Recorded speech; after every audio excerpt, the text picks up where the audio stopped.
अगर आप भी लेना चाहते हैं देश दुनिया की तमाम जानकारी तो आज ही सब्सक्राइब करें हमारे चैनल को। साथ ही नीचे दिए बेल आइकन को जरूर दबाएं ताकि हर अपडेट आप तक पहुंच सके। नमस्कार, आप देख रहे हैं प्रभा साक्षी न्यूज नेटवर्क। मेरा नाम है अनुराग गुप्ता और आज हम एक बार फिर से चर्चा करने वाले हैं कोरोना वैक्सीन की। प्रधानमंत्री नरेंद्र मोदी 16 जनवरी से कोरोना वैक्सीन का शुभारंभ करने वाले हैं, लेकिन इसी बीच कांग्रेस सांसद मनीष तिवारी ने एक दिलचस्प सवाल पूछा है। उन्होंने पूछा कि क्या कोवैक्सीन फेज 3 ट्रायल के तहत रिलीज की गई है। देश भर में कोरोना वैक्सीन को लेकर उत्साह का माहौल है। लगभग सभी राज्यों तक कोरोना वैक्सीन की डोज पहुंचा दी गई है। कैसे और किनको वैक्सीन दी जाएगी इसकी व्यवस्था भी हो गई है, लेकिन अब कांग्रेस ने कई सवाल उठा दिए हैं। मनीष तिवारी का कहना है कि कोवैक्सीन के फेज 3 का ट्रायल अभी चल रहा है, लेकिन drug controller general of India ने वैक्सीन के आपात इस्तेमाल को मंजूरी दे दी।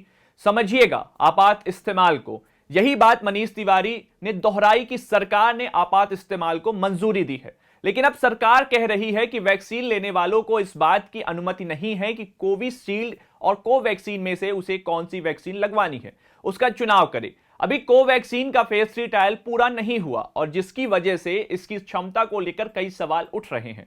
सुनिए मनीष तिवारी ने क्या कुछ कहा। Covaxin was licensed by the government. It was licensed for emergency use. Now government is saying that the recipient will not be able to pick and choose the vaccine which is administered to. Essentially, when the phase 3 trials of Covaxin are not complete, it raises obvious concerns with regard to the safety and the efficacy of that vaccine.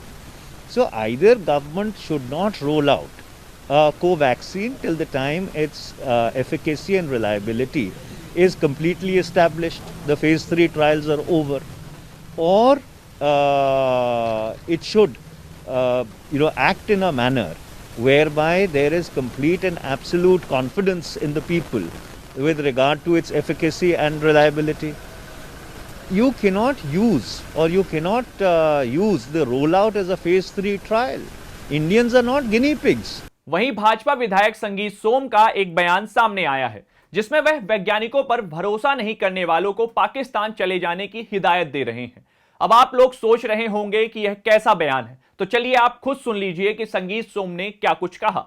आपका बयान आया था कि मुस्लिम इस vaccine पे भरोसा नहीं कर रहे हैं तो उनको वापस पाकिस्तान भेज दिया जाए, तो क्या कहना कि आप किस जवाब कर सकते हैं? देखिए, मैंने ये कहा है कि भाई जो लोग अपने देश के साइंटिस्ट पे भरोसा नहीं कर रहे, अपने देश के वैज्ञानिकों पे भरोसा नहीं करते, अपने देश की सरकार पे भरोसा नहीं करते, अपने देश के प्रधानमंत्री पे भरोसा नहीं करते, अपने देश की आर्मी पे भरोसा नहीं करते, पुलिस पे भरोसा नहीं करते, इसका मतलब उन्हें देश पर भरोसा नहीं है।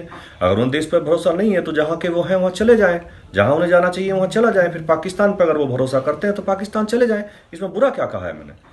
जिस तरीके की चर्बी का बयान दिया था कि इसमें वैक्सीन में चर्बी है, तो क्या मुस्लिम लोगों ने कहा इस चीज़ के लिए बिल्कुल ऐसा? नहीं, तो ये तो आपके पत्रकार ने कहा ना कि वो ऐसा कह रहे हैं कि इसमें सुअर की चर्बी है। मुझे तो नहीं लगता कि हमारे देश का साइंटिस्ट किसी से धोखा करता है। साइंटिस्ट दवाई बनाने का काम करता है, किसी की भावनाओं को आहत करने का काम नहीं करता। इसलिए वो लोग जो दोगले लोग हैं, जो इस तरीके के पाकिस्तान प्रस्त लोग हैं, उन्हें पाकिस्तान चला जाना चाहिए। मैंने पहले भी कहा और फिर कह रहा हूं। आपने दोनों नेताओं के बयान सुने, लेकिन एक बयान ऐसा भी था जो दिल्ली वासियों के लिए किसी तोहफे से कम नहीं था। दरअसल मुख्यमंत्री अरविंद केजरीवाल ने दिल्ली वासियों को मकर संक्रांति के मौके पर एक शानदार तोहफा दिया। केजरीवाल ने दिल्ली वासियों को मुफ्त में कोरोना वैक्सीन लगवाने की बात कही, लेकिन तब जब केंद्र सरकार ऐसा नहीं करेगी। सुनिए मुख्यमंत्री केजरीवाल को। मुझे खुशी है कि 16 तारीख से अब वैक्सीन लगनी चालू हो जाएगी दिल्ली में, और सबसे पहले कोरोना वॉरियर्स को, जो हेल्थ वर्कर्स हैं उनको दी जाएगी, उसके बाद फ्रंटलाइन वर्कर्स को दी जाएगी। और मैं उम्मीद करता हूं कि इसके बाद ये जो पिछला 1 साल बहुत तकलीफ में गुजरा, इससे लोगों को राहत मिलेगी और कोरोना से सब लोगों को छुटकारा मिलेगा। आप उनको लिए अपील करना चाहेंगे कि मैं सब लोगों से अपील करना चाहता हूं कि इसके बारे में कोई भ्रांतियां ना फैलाई जाएं, और मैं समझता हूं कि केंद्र सरकार ने और जितने हमारे वैज्ञानिक हैं उन सभी वैज्ञानिकों ने सारी जो भी प्रोटोकॉल्स हैं, जो भी सेफगार्ड्स हैं, वो सभी सेफगार्ड्स फॉलो करके ये दवाई लाई गई है। तो किसी तरह का कोई भी मन में शंका नहीं होनी चाहिए और सब आगे बढ़ के इसको लगवाएं। गरीब तबके के लोग जो वैक्सीन नहीं दिलवा पा रहे, उसके लिए सरकार क्या करेगी? सरकार इसके लिए जो भी मैंने अपील की थी केंद्र सरकार से, मैंने अपील की थी कि हमारा देश बहुत गरीब है और इस तरह की महामारी 100 साल में पहली बार आई है। पहले इसके 1918 में इस तरह की महामारी आई थी, 100 साल के बाद इस तरह की महामारी आई है और बहुत सारे लोग हैं जो हो सकता है इसको अफोर्ड ना कर पाएँ। तो मेरी अपील थी केंद्र सरकार से कि पूरे देश में सभी लोगों को ये वैक्सीन मुफ्त उपलब्ध कराई जाए।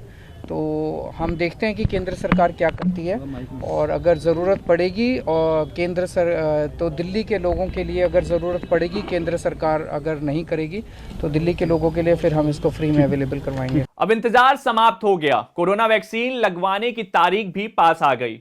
शनिवार से वैक्सीन लगना शुरू हो जाएगी। फिलहाल राज्यों तक वैक्सीन पहुंचाई जा रही है। लगभग यह काम भी पूरा हो चुका है। पहले चरण में करीब 3 करोड़ स्वास्थ्य कर्मियों एवं अग्रिम मोर्चे पर कार्यरत कर्मियों के बाद 50 वर्ष से अधिक आयु के करीब 27 करोड़ व्यक्तियों और अन्य बीमारियों से ग्रसित 50 वर्ष से कम आयु के व्यक्तियों को वैक्सीन लगाई जाएगी।